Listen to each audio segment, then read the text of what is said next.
ಆತ್ಮೀಯ ಸ್ನೇಹಿತರೆ ಎಲ್ಲರಿಗೂ ಗೋಲ್ ಬೋರ್ಡ್ ನ್ಯೂಸ್ ಚಾನಲ್ಗೆ ಸ್ವಾಗತ. ಈ ಒಂದು ವಿಡಿಯೋದಲ್ಲಿ ಗೃಹಲಕ್ಷ್ಮಿ ಯೋಜನೆಯ 21ನೇ ಕಂತಿನ ಹಣಕ್ಕಾಗಿ ವೇಟ್ ಮಾಡ್ತಾ ಇರುವಂತಹ ರಾಜ್ಯದ ಮಹಿಳೆಯರಿಗೆ, ಗೃಹಲಕ್ಷ್ಮಿಯರಿಗೆ ಗುಡ್ ನ್ಯೂಸ್ ಅಂತೇಳಿನೇ ಹೇಳ್ಬೋದು ಸ್ನೇಹಿತರೆ. ಹೌದು ಸ್ನೇಹಿತರೆ, ಗೃಹಲಕ್ಷ್ಮಿ ಯೋಜನೆಯ 21ನೇ ಕಂತಿನ ಹಣ ಬಿಡುಗಡೆ ಪ್ರಕ್ರಿಯೆ ಪ್ರಾರಂಭವಾಗಿರೋ ಬಗ್ಗೆ ಮಾಹಿತಿಗಳು ಲಭ್ಯವಾಗ್ತಾ ಇದ್ದು, ಒಟ್ಟಾರೆಯಾಗಿ ಇವತ್ತು ರಾಜ್ಯದ ಸುಮಾರು 5ರಿಂದ 6 ಜಿಲ್ಲೆಗಳಿಗೆ ಗೃಹಲಕ್ಷ್ಮಿ ಯೋಜನೆಯ 21ನೇ ಕಂತಿನ ಹಣ ಜಮಾ ಆಗಲಿದೆ ಎಂಬುದರ ಬಗ್ಗೆ ಮಾಹಿತಿಗಳು ಕೇಳಿಬರ್ತಾ ಇದಾವೆ ಸ್ನೇಹಿತರೆ. ಹೌದು ಸ್ನೇಹಿತರೆ, ಈಗಾಗಲೇ ಗೃಹಲಕ್ಷ್ಮಿ ಯೋಜನೆಯ 21ನೇ ಕಂತಿನ ಹಣ ಬಿಡುಗಡೆಗೆ ಸಂಬಂಧಪಟ್ಟಂತೆ ಎಲ್ಲ ಪ್ರಕ್ರಿಯೆ ಕಂಪ್ಲೀಟ್ ಆಗಿರೋ ಬಗ್ಗೆ ಈಗಾಗಲೇ ಮಹಿಳಾ ಮತ್ತು ಮಕ್ಕಳ ಕಲ್ಯಾಣ ಇಲಾಖೆಯ ಸಚಿವರಾಗಿರುವಂತಹ ಲಕ್ಷ್ಮೀ ಹೆಬ್ಬಾಳ್ಕರ್ ಮೇಡಮ್ ಅವರು ಮಾಹಿತಿಯನ್ನ ಒದಗಿಸಿಕೊಟ್ಟಿದ್ರು ಸ್ನೇಹಿತರೆ. ಗೃಹಲಕ್ಷ್ಮಿ ಯೋಜನೆಯ 21ನೇ ಕಂತಿನ ಹಣದ ಬಿಲ್ಲಿಂಗ್ ಪ್ರಕ್ರಿಯೆ ಕಂಪ್ಲೀಟ್ ಆಗಿದ್ದು, ಡಿಬಿಟಿ ಮೂಲಕ ಫಲಾನುಭವಿಗಳ ಖಾತೆಗಳಿಗೆ ಹಣವನ್ನ ಕೂಡ ಜಮಾ ಮಾಡ್ತೀವಿ ಎಂಬುದರ ಬಗ್ಗೆ ಕೂಡ ಮಾಹಿತಿಗಳನ್ನ ಒದಗಿಸಿದ್ರು ಸ್ನೇಹಿತರೆ. ಸೊ ಅದಕ್ಕೆ ಸಂಬಂಧಪಟ್ಟಂತೆ ಇವತ್ತಿನಿಂದ ಗೃಹಲಕ್ಷ್ಮಿ ಯೋಜನೆಯ 21ನೇ ಕಂತಿನ ಹಣ ಬಿಡುಗಡೆ ಪ್ರಕ್ರಿಯೆ ಪ್ರಾರಂಭವಾಗ್ತಾ ಇರೋ ಬಗ್ಗೆ ಮಾಹಿತಿಗಳು ಲಭ್ಯವಾಗ್ತಾ ಇದ್ದು, ಸೊ ಇವತ್ತು ಯಾವ್ಯಾವ ಜಿಲ್ಲೆಗಳಿಗೆ ಗೃಹಲಕ್ಷ್ಮಿ ಯೋಜನೆಯ 21ನೇ ಕಂತಿನ ಹಣ ಜಮಾ ಆಗಲಿದೆ ಎಂಬುದರ ಬಗ್ಗೆ ಮಾಹಿತಿಯನ್ನ ತಮಗೆ ವಿತ್ ಪ್ರೂಫ್ ಇನ್ಫಾರ್ಮೇಶನ್ ಅನ್ನ ತಿಳಿಸ್ತಾ ಹೋಗ್ತೀನಿ ಸ್ನೇಹಿತರೆ. ಹೌದು ಸ್ನೇಹಿತರೆ, ವಿಡಿಯೋ ಕೂಡ ತಮಗೆ ಹೆಲ್ಪ್ಫುಲ್ ಆಗಲಿದೆ. ಸೊ ಆ ಕಾರಣಕ್ಕಾಗಿ ಯಾರು ಕೂಡ ವಿಡಿಯೋನ ಮಧ್ಯದಲ್ಲಿ ಸ್ಕಿಪ್ ಮಾಡಿ ಮಧ್ಯದಲ್ಲಿ ನೋಡ್ಲಿಕ್ಕೆ ಹೋಗ್ಬಿಟ್ರೆ ಸ್ನೇಹಿತರೆ, ವಿಡಿಯೋನ ಕಂಪ್ಲೀಟ್ ಆಗಿ ವಾಚ್ ಮಾಡಿ. ಯಾರೆಲ್ಲ ಈಗಾಗಲೇ ಚಾನೆಲ್ ಅನ್ನ ಸಬ್ಸ್ಕ್ರೈಬ್ ಮಾಡ್ಕೊಂಡು ನೋಡ್ತಾ ಇದ್ದಾರೆ ಅವ್ರಿಗೆಲ್ಲರಿಗೂ ಕೂಡ ಧನ್ಯವಾದಗಳನ್ನ ಸಲ್ಲಿಸ್ತೇನೆ. ಯಾರೆಲ್ಲ ಇನ್ನೂ ಕೂಡ ಚಾನೆಲ್ ಅನ್ನ ಸಬ್ಸ್ಕ್ರೈಬ್ ಆಗಿಲ್ಲ, ಈ ಕೂಡಲೇ ಚಾನೆಲ್ ನ ಕೂಡ ಸಬ್ಸ್ಕ್ರೈಬ್ ಮಾಡ್ಕೊಂಡು ನೋಟಿಫಿಕೇಶನ್ ಆನ್ ಮಾಡ್ಕೊಳ್ಳಿ ಸ್ನೇಹಿತರೆ. ಹಾಗಾದ್ರೆ ಬನ್ನಿ ಸ್ನೇಹಿತರೆ, ಈ ಒಂದು ವಿಡಿಯೋನ ಪ್ರಾರಂಭಿಸೋಣ.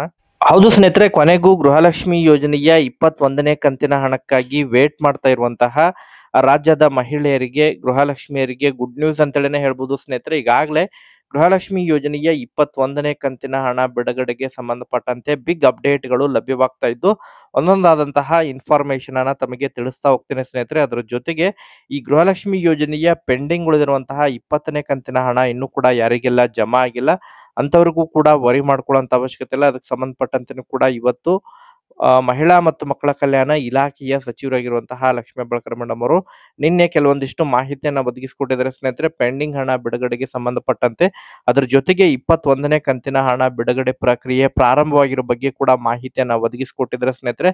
ಸೊ ಹಾಗಾದ್ರೆ ಗೃಹಲಕ್ಷ್ಮಿ ಯೋಜನೆಯ 21ನೇ ಕಂತಿನ ಹಣ ಯಾವ್ಯಾವ ಜಿಲ್ಲೆಗಳಿಗೆ ಮೊದಲನೇ ಹಂತದಲ್ಲಿ ಹಣ ಜಮಾ ಆಗಲಿದೆ ಎಂಬುದರ ಬಗ್ಗೆ ಮಾಹಿತಿಯನ್ನು ಒದಗಿಸಿಕೊಟ್ಟಿದ್ದಾರೆ ಸ್ನೇಹಿತರೆ. ಅದ್ರ ಜೊತೆಗೆ ಈ ಬಾರಿಯನ್ನು ಗೃಹಲಕ್ಷ್ಮಿ ಯೋಜನೆಯ ಹಣವನ್ನ ಬಿಡುಗಡೆ ಮಾಡಲಿದ್ದಾರೆ. ಅದರಲ್ಲಿ ಮಹತ್ವದ ಬದಲಾವಣೆಯನ್ನ ಮಾಡ್ಲಿಕ್ಕೂ ಕೂಡ ರಾಜ್ಯ ಸರ್ಕಾರ ಮತ್ತು ಮಹಿಳಾ ಮತ್ತು ಮಕ್ಕಳ ಕಲ್ಯಾಣ ಇಲಾಖೆ ಮುಂದಾಗ್ತಾ ಇದೆ ಸ್ನೇಹಿತರೆ.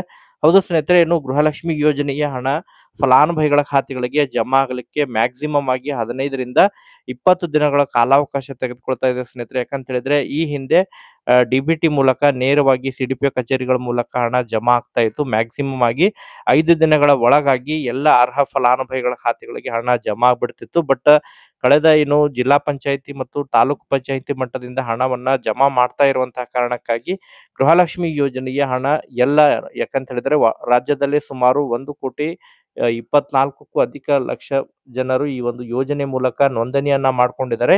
ಸೊ ಎಲ್ಲರಿಗೆ ಹಣ ಜಮಾ ಆಗ್ಬೇಕಂತ ಹೇಳಿದ್ರೆ ಕಾಲಾವಕಾಶ ತೆಗೆದುಕೊಳ್ತಾ ಇದೆ. ಸೊ ಆ ಒಂದು ಕಾರಣಕ್ಕಾಗಿ ಆದಷ್ಟು ಶೀಘ್ರದಲ್ಲಿ ಮ್ಯಾಕ್ಸಿಮಮ್ ಆಗಿ 10 ದಿನಗಳ ಒಳಗಾಗಿ ಫಲಾನುಭವಿಗಳ ಖಾತೆಗಳಿಗೆ ಗೃಹಲಕ್ಷ್ಮಿ ಯೋಜನೆಯ ಹಣ ಕ್ರೆಡಿಟ್ ಆಗಬೇಕು. ಸೊ ಆ ಒಂದು ಹಿನ್ನೆಲೆಯಲ್ಲಿ ಈಗ ಮತ್ತೆ ಅದರಲ್ಲಿ ಮಹತ್ವದ ಬದಲಾವಣೆಯನ್ನ ಮಾಡಲಿಕ್ಕೆ ರಾಜ್ಯ ಸರ್ಕಾರ ಮುಂದಾಗ್ತಾ ಇದೆ ಸ್ನೇಹಿತರೆ. ಯಾಕಂತ ಹೇಳಿದ್ರೆ ಈಗ ಪ್ರತಿ ತಿಂಗಳು ಕೂಡ ಆರ್ಥಿಕ ಇಲಾಖೆ ವತಿಯಿಂದ ಹಣ ವರ್ಗಾವಣೆ ಆಗ್ತಾ ಇದೆ. ಬಟ್ ಸರಿಯಾದ ಸಮಯಕ್ಕೆ ಗೃಹಲಕ್ಷ್ಮಿ ಯೋಜನೆಯ ಹಣ ಫಲಾನುಭವಿಗಳ ಖಾತೆಗಳಿಗೆ ಸೇರ್ತಾ ಇಲ್ಲ.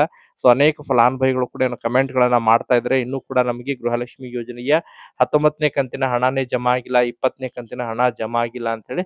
ಸೊ ಅದಕ್ಕೆ ಸಂಬಂಧಪಟ್ಟಂತೆ ಈ ಬಾರಿ ಗೃಹಲಕ್ಷ್ಮಿ ಯೋಜನೆಯ 21ನೇ ಕಂತಿನ ಹಣವನ್ನ ಮ್ಯಾಕ್ಸಿಮಮ್ ಆಗಿ 10 ದಿನಗಳ ಒಳಗಾಗಿ ರಾಜ್ಯದ ಎಲ್ಲ ಅರ್ಹ ಫಲಾನುಭವಿಗಳ ಖಾತೆಗಳಿಗೆ ಕ್ರೆಡಿಟ್ ಮಾಡಲಿದ್ದಾರೆ ಎಂಬುದರ ಬಗ್ಗೆ ಮಾಹಿತಿಗಳು ಕೇಳಿಬರ್ತಾ ಇದಾವೆ ಸ್ನೇಹಿತರೆ. ಸೊ ಈಗ ಮೊದಲನೇ ಹಂತದಲ್ಲಿ ಈಗಾಗಲೇ ಡಿಬಿಟಿ ಮೂಲಕ ಪುಷ್ ಮಾಡೋದ್ರ ಬಗ್ಗೆ ಮಾಹಿತಿಗಳು ಕೂಡ ಲಭ್ಯವಾಗ್ತಾ ಇದ್ದು, ಗೃಹಲಕ್ಷ್ಮಿ ಯೋಜನೆಯ 21ನೇ ಕಂತಿನ ಹಣವನ್ನ ಬೆಂಗಳೂರು ಸುತ್ತಮುತ್ತಲು ಕೆಲವೊಂದಿಷ್ಟು ಜಿಲ್ಲೆಗಳಿಗೆ ಮೊದಲನೇ ಹಂತದಲ್ಲಿ ರಿಲೀಸ್ ಮಾಡಲಿದ್ದಾರೆ ಸ್ನೇಹಿತರೆ. ಗೃಹಲಕ್ಷ್ಮಿ ಯೋಜನೆಯ 21ನೇ ಕಂತಿನ ಹಣ ಬೆಂಗಳೂರು ನಗರ, ಬೆಂಗಳೂರು ಗ್ರಾಮಾಂತರ ಆಗಿರ್ಬೋದು, ರಾಮನಗರ, ಅದ್ರ ಜೊತೆಗೆ ಮೈಸೂರು, ಮಂಡ್ಯ, ಚಾಮರಾಜನಗರ ಜಿಲ್ಲೆಗಳಿಗೆ ಮೊದಲನೇ ಹಂತದಲ್ಲಿ ಜಮಾ ಆಗಲಿದೆ ಸ್ನೇಹಿತರೆ. ಮ್ಯಾಕ್ಸಿಮಮ್ ಆಗಿ ಸುಮಾರು 5 ಹಂತದಲ್ಲಿ ಗೃಹಲಕ್ಷ್ಮಿ ಯೋಜನೆಯ ಹಣವನ್ನ ಜಮಾ ಮಾಡಿದ್ದಾರೆ. ಒಂದು ಹಂತದಲ್ಲಿ ಸುಮಾರು 5ರಿಂದ 6 ಜಿಲ್ಲೆಗಳಿಗೆ ಗೃಹಲಕ್ಷ್ಮಿ ಯೋಜನೆಯ ಹಣ ಜಮಾ ಆಗಲಿದೆ ಸ್ನೇಹಿತರೆ. ಸೊ ಮ್ಯಾಕ್ಸಿಮಮ್ ಆಗಿ ತಮಗೆ ಇವತ್ತು ಈ ಬೆಂಗಳೂರು ಸುತ್ತಮುತ್ತಲ ಜಿಲ್ಲೆಗಳಿಗೆ ಹಣ ಜಮಾ ಆಗಲಿದೆ ಸ್ನೇಹಿತರೆ. ಪ್ರತಿಯೊಬ್ಬರು ಕೂಡ ತಾವು ತಮ್ಮ ಒಂದು ಖಾತೆಯನ್ನ ಪರಿಶೀಲನೆ ಮಾಡೋದ್ರ ಮೂಲಕ ಹಣ ಜಮಾ ಆಗಿರೋ ಬಗ್ಗೆ ಮಾಹಿತಿಯನ್ನ ಪಡ್ಕೊಂಡು ಕಮೆಂಟ್ಗಳನ್ನ ಮಾಡೋದ್ರ ಮೂಲಕ ಮಾಹಿತಿಯನ್ನ ಪ್ರೊವೈಡ್ ಮಾಡಿಕೊಡ್ರಿ ಸ್ನೇಹಿತರೆ. ಸೊ ಯಾರಿಗೆಲ್ಲ ಇನ್ನೂ ಕೂಡ ಹಣ ಜಮಾ ಆಗಿಲ್ಲ, ಸಾಯಂಕಾಲದವರೆಗೆ ವೇಟ್ ಮಾಡಿ. ಖಂಡಿತವಾಗ್ಲೂ ಕೂಡ ಈ ಒಂದು ಜಿಲ್ಲೆಯ ಫಲಾನುಭವಿಗಳ ಖಾತೆಗಳಿಗೆ ಕ್ರೆಡಿಟ್ ಆಗಲಿದೆ ಸ್ನೇಹಿತರೆ. ಕಮೆಂಟ್ಗಳನ್ನ ಮಾಡೋದ್ರ ಮೂಲಕನೂ ಕೂಡ ತಾವು ಮಾಹಿತಿಯನ್ನ ಪ್ರೊವೈಡ್ ಮಾಡಬೇಕು. Okay, thank you for watching this video.